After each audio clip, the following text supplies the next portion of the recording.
Howdy doody, my name is Susie, and today I thought I would share with you how to make these ghastly ghosts that will scare you stiff. For this project is some cornstarch, some cheesecloth, some aluminum foil, bottles, and water. Great fun project that you're just using cheesecloth and cornstarch to make these stiff little ghastly ghosts. And this is definitely one of those crafts that will be fun to make with your kiddos because it's non-toxic. So I've got actually two methods of making these little ghosts, and what ends up happening is the little ghosts are hollow, so you end up adding a little tea light underneath it, and you can light it up at night, and it will look very spooky on your table. So the first thing that we're going to do is we're going to make our slurry. There's two methods of making these ghastly ghosts to stiffen the cheesecloth. One is the cook method, and one is the non-cook method. Let me just move this out of the way so you can end up making a beautiful little centerpiece. So for this recipe, like I said, we're going to need some cornstarch and water, and that's essentially our stiffening agent that we're going to dip our cheesecloth in. Now, if you're using the non-cook method, then you're going to need 2:1 water to cornstarch. So for every half cup of cornstarch, you're going to be using 1 cup of water, and you mix that together and it's going to become just a white liquid. That's going to be your slurry that you're going to use to dip your cheesecloth in. So if you're going to be using the cooking method, then you're going to need 1 tablespoon of cornstarch to every cup of water. You're going to heat it over the stove for 2 minutes, and it's going to become thick and translucent. So we've got 2 cups of water and 2 tablespoons of cornstarch, and we're just going to cook this over medium-high until it starts to thicken. It's going to take about 2 minutes. You want to continue to stir to avoid lumps, but you can see, maybe you can't see, but it's becoming more translucent in 2 minutes, and you can see how it's becoming more see-through, and it's definitely has a thickness to it, and it's not as pure white. It's become more see-through, which means that cornstarch has dissolved. And I'm just going to stir it, make sure there's no lumps. And now you want to let it cool until it's just warm to the touch, and we're going to add our cheesecloth. Are the two methods, and this is actually my liquid cornstarch or my liquid starch that I made yesterday, and I'm going to be using it today. So once it's cooled, you can definitely store it for a day or so, or even longer. So for this project, you're going to need some little bottles, and this will determine the size of your ghost. The smaller the bottle, the smaller the ghost. So I'm just using this little bottle that I have as an example, and I want my ghosts fairly small to fit on my centerpiece. You're going to need some cheesecloth, and this is inexpensive cheesecloth, and really the difference between the inexpensive and the expensive cheesecloth is that the inexpensive has a much wider weave, the expensive has a tighter weave, so it might give you a bit of a difference in texture, but for our purposes, I got the inexpensive cheesecloth yesterday, which I put in my jar, and it still has that gelatinous texture to it. So I'm going to be using this today to make my little ghosts. So now that we've got our slurry, we're going to have to create some armature for our ghost, its head and its arms. And you can do that very easily with just a bit of tin foil. And you just want to create a little ball, which is your ghost head, like this, and fit it into your bottle. So your ghost head should be proportionate to your bottle. And then you want to make 2 little arms.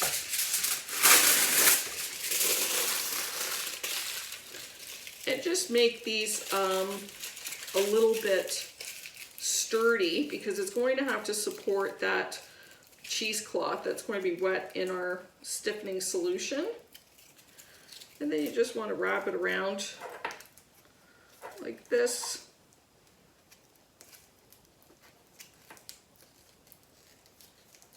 And then create your little arms, like so.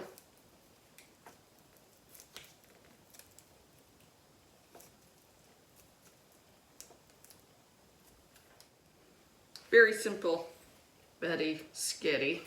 So now we've got our little armature for our ghost, and I'm just going to grab a tray to make this on. So if you're making a lot of these, you just want something that's flat, and I've just lined this with some plastic, but you can also line it with wax paper. That'll be fine. You just want it to be on something flat that you can put to the side because we're going to allow this to dry for 24 hours. So now that we've got our armature, we want to get some of our cheesecloth, and you're going to need about 3 to 4 layers of cheesecloth to drape over this in order for it to really stiffen. Now this is where one of the differences really comes into play between the non-cook and the cooked method. The cooked method became much stiffer and more stable as opposed to the uncooked method. Let me show you the two ghosts. So this is our ghost using the non-cook method.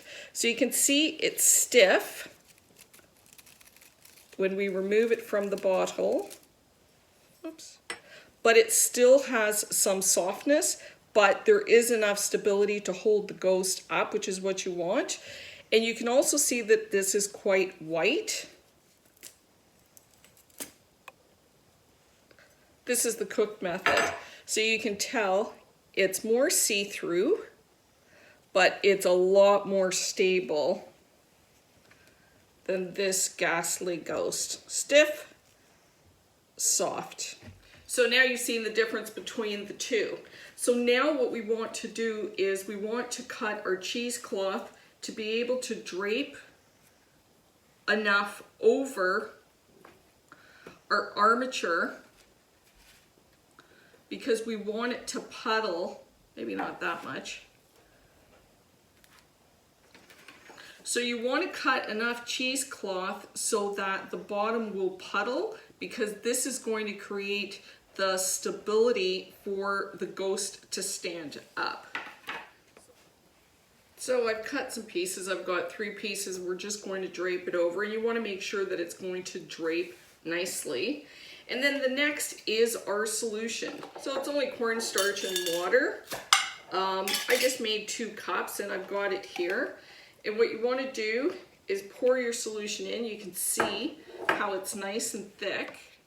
I won't be using all that solution. And then you just want to dip your cheesecloth 1 layer at a time. This is a little bit messy, but you want to make sure that that cheesecloth is fully saturated with the starch. And you're going to open up your cheesecloth, and this will take 24 hours to dry. So you've got a lot of play time if you want to just make it look spookier and arrange it differently. So I'm going to do it from end to end, front to back. And remember, like I said, as it pools around your little armature, that is going to be what's going to hold it up. Now you also want to layer it so that it conforms to your armature. So you want to layer it so that you've got that scary, spooky effect. The more layers you add, the thicker it's going to be. But this time I'll just do it from front to back. And you just want to give it a little bit of extra fabric so that you're creating that arm profile. This will be a total mess to work with kids. on this project, but if they spill any of the cornstarch on themselves, they'll just end up with starched clothing, and it'll just easily wash out. So it's actually a really fun thing to do with children, with anybody, members of the family of all ages. And these guys will just be like a scary trail body. And you can create pleats, and you can manipulate it however you want to look however spooky you want. Again, just make sure you've got that firm layer around the bottom, because this is what's going to be holding up your ghost. So is your ghost. And like I said, you can make pleats, drape it so it's got a nice flare on the arms. And now we're going to take this and we're going to let it dry for 24 hours. So it's been 24 hours, and now comes the fun part. The fun part. And that's the decorating part. And all I've done is just collect stuff from the garden, things that you have at home, to create a little centerpiece. We've got some tea lights, which we're going to add. So this is the cooked ghost, and you can see how stiff it is. And this is the uncooked ghost. Now, I've been fiddling around with this a lot. These are delicate. This isn't as delicate. This is like much more, you can handle this a lot better. This, the one that's the no cook, has become a bit soft to it. So if I had to pick one or the other, I would definitely go with the cooked method. It just produces a much stiffer, stable ghost, which you kind of need because you're going to be adding your tea light to the bottom of it. And I would assume that unless you've got a remote control, you're gonna have to lift it on and off in order to turn the light on. So I definitely am in favor of the cooked method. You can use this with any size bottle. You can decorate it however you want. So one idea is this simple little tray that I've got. It's just a plastic tray, and all I've done is added some leaves. This is just one simple idea. You can use these ghosts in so many different ways, so many different applications. But one little quick idea for a table runner or on your table, I've just grabbed this little plastic tray. I've added my little tiny ghost. This was the ghost that I made with the no cook, but I think because it's small, it's held up much better. I certainly would not try the no cook on a large ghost. I don't think it would hold. And all I did was grab some leaves from outside, filled up your tray. I grabbed a little piece of, this is just floral foam, which I taped to the tray. And then I just added some straw. So I've just got a little piece of floral foam, and then I've taped it down. And then I'm just going to add some of this straw to cover the base. Tangerines with the end of my banana, but you could also use a little twig at the end of your tangerine. Really cute. And I also grabbed this dead grass from the backyard, which you can just roll it up.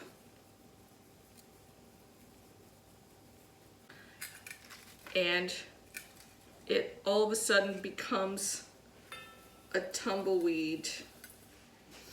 And then you can just add your little tea lights underneath and have a ghostly centerpiece. So if you try this craft and you like it, I hope you share it. If you'd like to see more content, I hope you subscribe. I hope I didn't scare you too much.